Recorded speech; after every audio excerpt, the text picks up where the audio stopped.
So, after last night's excitement and announcement of the next Battlefield game's name, Battlefield 5, I thought it only right to dive straight into some speculation. The number 5, written as a Roman numeral, but spoken as a 5, gives us multiple different paths for the next game, leading to different settings that it could be. I'm going to explore some of those today because right now we still don't really know what's coming other than it being a proper mainline Battlefield title.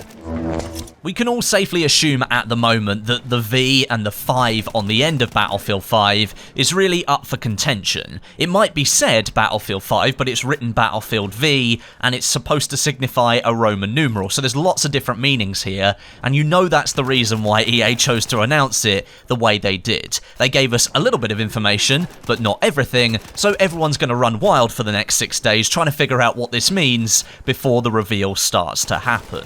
So, first of all, the V in the name could be taken to mean Vietnam, and the game being set during the Vietnam War. Shortening the Battlefield name down to its acronym, however, BFV, could be quite confusing as we already have a Battlefield Vietnam game released all the way back in 2004.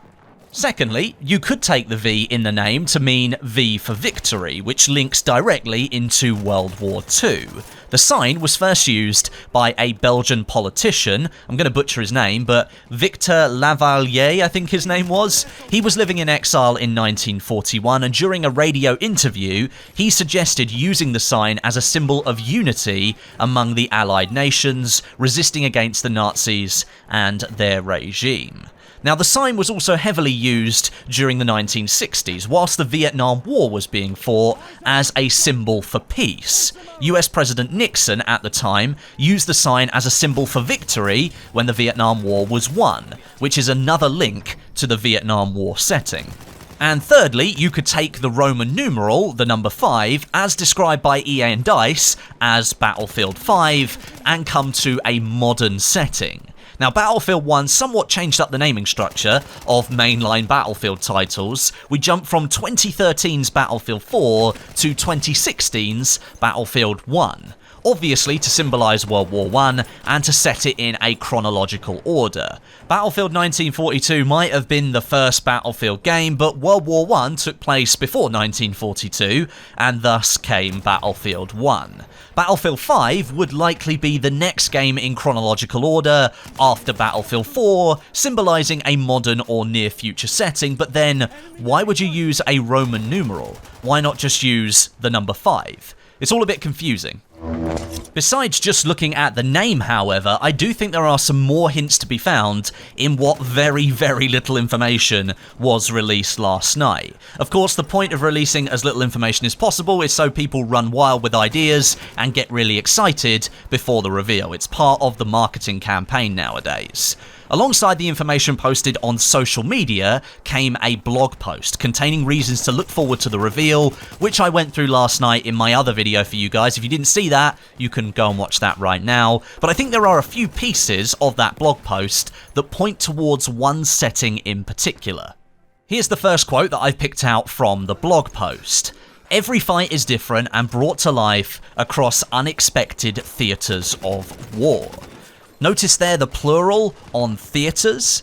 This to me suggests a World War II setting. There we had battles spanning right across the globe. Starting on the Western Front in France, we had North Africa, there's North Europe battles, the Pacific with the Japanese, of course the Russians are in there, and then the fall of Berlin, just to name a few of them.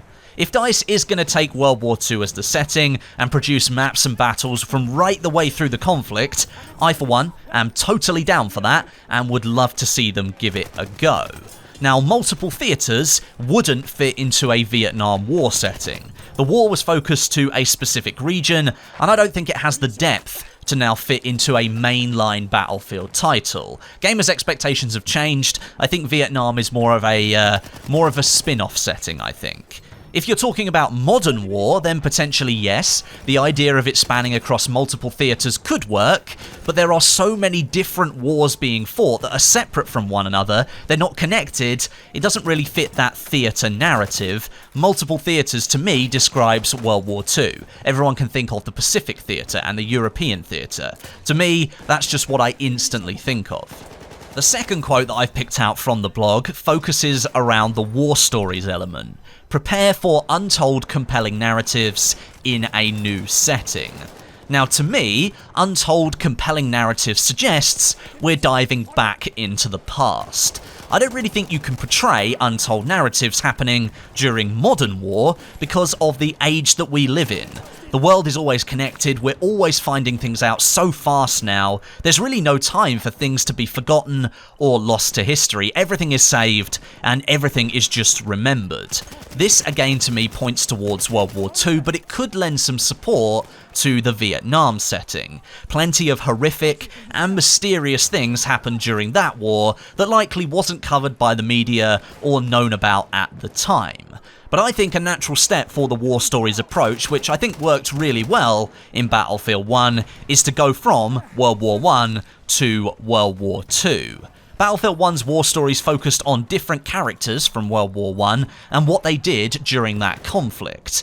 If we take that idea and slot it into Battlefield 5 being a World War II game, I think the fit is almost perfect. I did enjoy the war stories element from Battlefield 1, but I think some of the stories needed to be a little bit longer. They needed to be more fleshed out so I could understand the characters a little bit more. I wanted to learn more about them and their stories. Through Mud and Blood, which is the tank mission, and Friends in High Places, which is the flying mission, were the best two in my opinion, but I think the other ones lacked a certain amount of depth. So I'd love to see DICE give war stories another go in Battlefield 5, maybe even give it a little bit more room to grow and get some of that character development in there.